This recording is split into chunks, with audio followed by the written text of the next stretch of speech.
श्री स्वामी समर्थ सर्व स्वामी भक्तांचं आपल्या युट्यूब चॅनलवरती खूप खूप स्वागत आहे. मित्रांनो, मी सौरभ देशमुख गुरुजी तुमच्या सर्वांचं स्वागत करतो.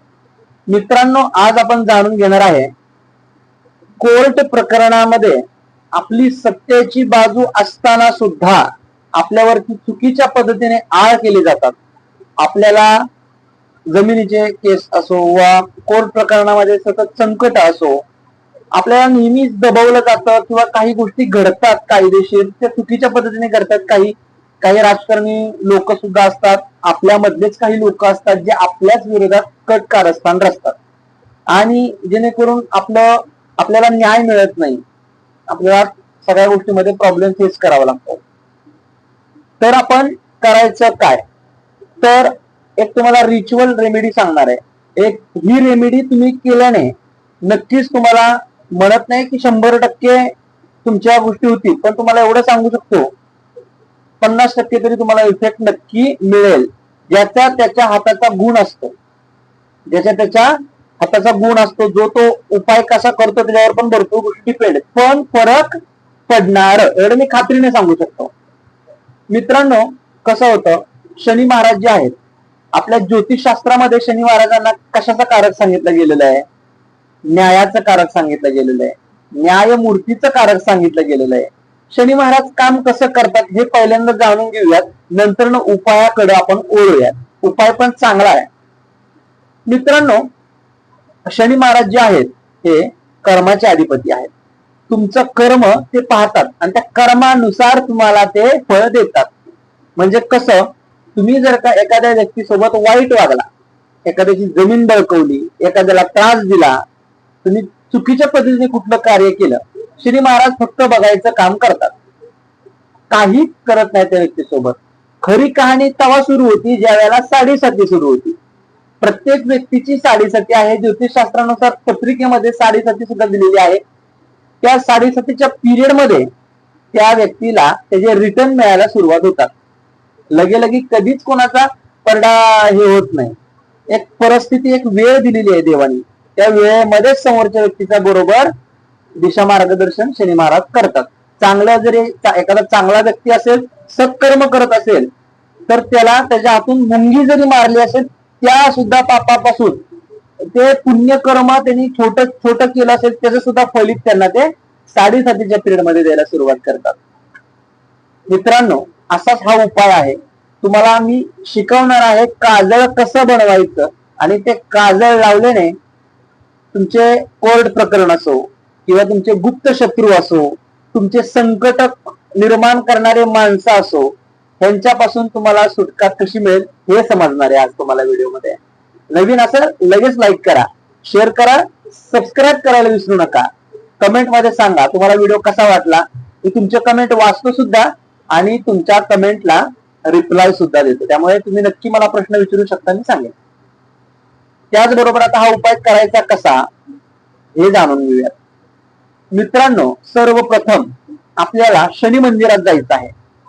शनी मंदिरात जाऊन शनी महाराजांना नमस्कार करायचा आहे. शनी महाराजांना सांगणं करायचं आहे माझं अशी कोर्ट प्रकरण आहे, असं कोर्टचं प्रॉब्लेम आहे, तर यानुसार मला यातून मुक्तता द्या, किंवा कुठलीही अडचण असेल तरी.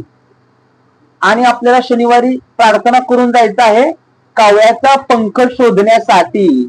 आता ही मोठी गंभीर परिस्थिती तयार झाली तुमच्या पुढे. कावळ्याचा पंख शोधायचा कसा, ही मोठी परिस्थिती तयार झाली. कावळे कुठे असतात जागा तुम्हाला माहिती असेल.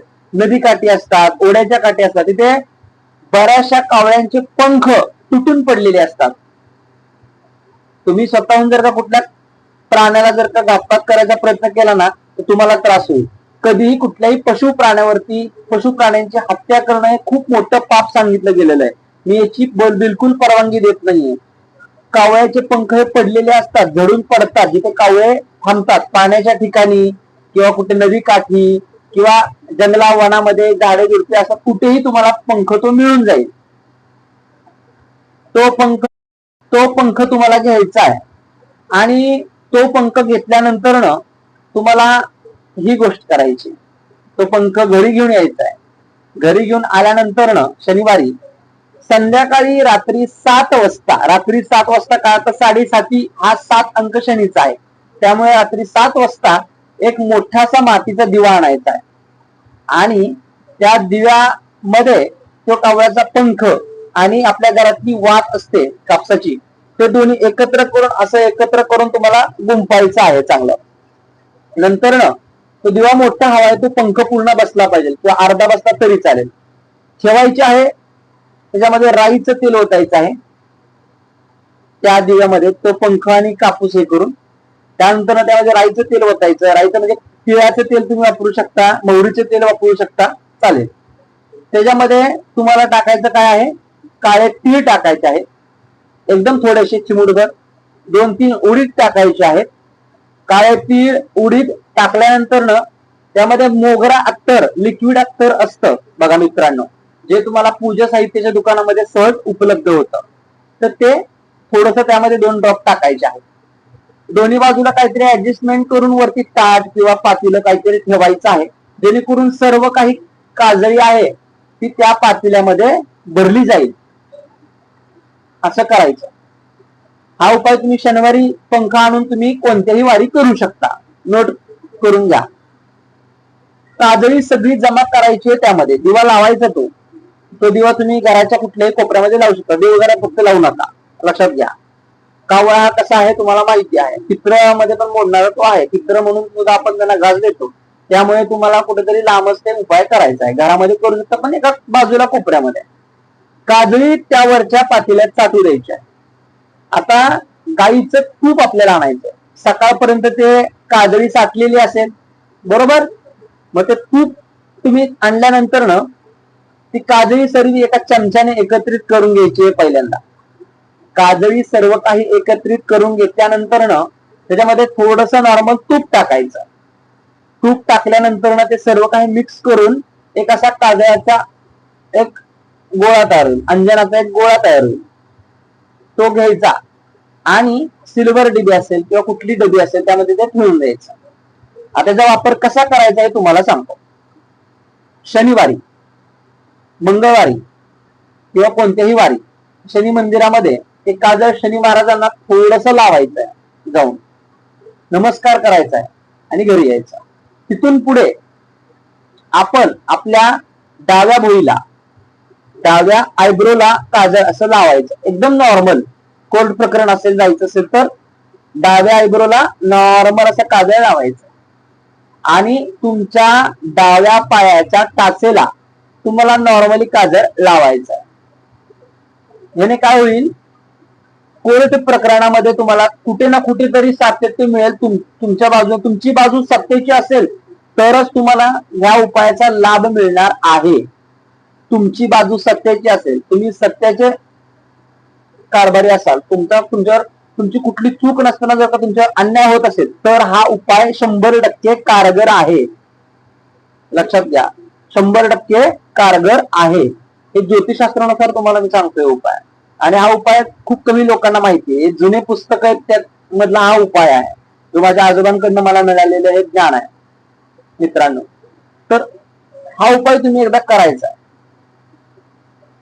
नक्की तुम्हाला रिझल्ट मिळेल मित्रांनो. तशाच पद्धतीने आपल्या ह्या चॅनलवरती एक व्यक्ती आहे, ती खूप खराब कमेंट करते. तर सर्वप्रथम अशा काय कमेंट करू नका. तुमच्या प्रश्नाची उत्तर जिथे तिथे तुम्हाला दिलेली आहे. मुळामध्ये चुकीच्या पद्धतीने कमेंट करू नका.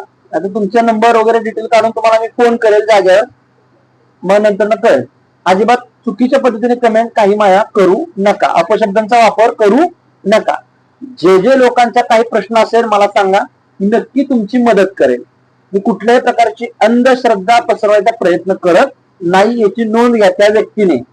मी कुणाकडनंही एकही रुपयाची मागणी करत नाहीये. मी लोकांना सगळे उपाय देतोय. जे उपाय माझ्याकडे आहे, जे माझ्याकडे ज्ञान आहे ते मी सर्व काही लोकांना देतोय. का तर त्यांना सर्व गोष्टी समजाव्यात, त्यांना सगळ्या गोष्टींची माहिती व्हावी, हा माझा उद्देश आहे. हे मी अनेक वेळा सांगितलेलं आहे. त्यामुळे तुम्हाला इथून पुढे काय कमेंट मध्ये लिहायचे ते लिहा. इथून पुढे तुम्हाला कोणताही रिप्लाय देणार नाही. जे लोक मला कमेंट करतात, विचारतात प्रश्न, त्यांना 100% माझ्याकडनं रिटर्न उत्तर असणार आहे. त्यांना मी सांगणार, मार्गदर्शन करणार होईल तितकं पॉझिटिव्ह चांगल्या पद्धतीने सर्व गोष्टी त्यांना सांगायचा मी प्रयत्न नक्की करणार. मित्रांनो, तुम्ही सर्व नवीन असाल तर पहिल्यांदा लाईक करा, शेअर करा, सबस्क्राईब करा. तुम्हाला व्हिडिओ आवडला असेल तर नक्कीच जास्तीत जास्त शेअर करा. मित्रांनो, कमेंट मध्ये श्री स्वामी समर्थ कमेंट करा, किंवा तुमच्या मनात कोणती इच्छा असेल किंवा कुठली गोष्ट असेल जी मला सांगायची असेल तर कमेंट बॉक्स मध्ये नक्की सांगा. भेटूयात परत अशाच एका चांगल्या नवीन व्हिडिओ मध्ये. श्री स्वामी समर्थ. चला.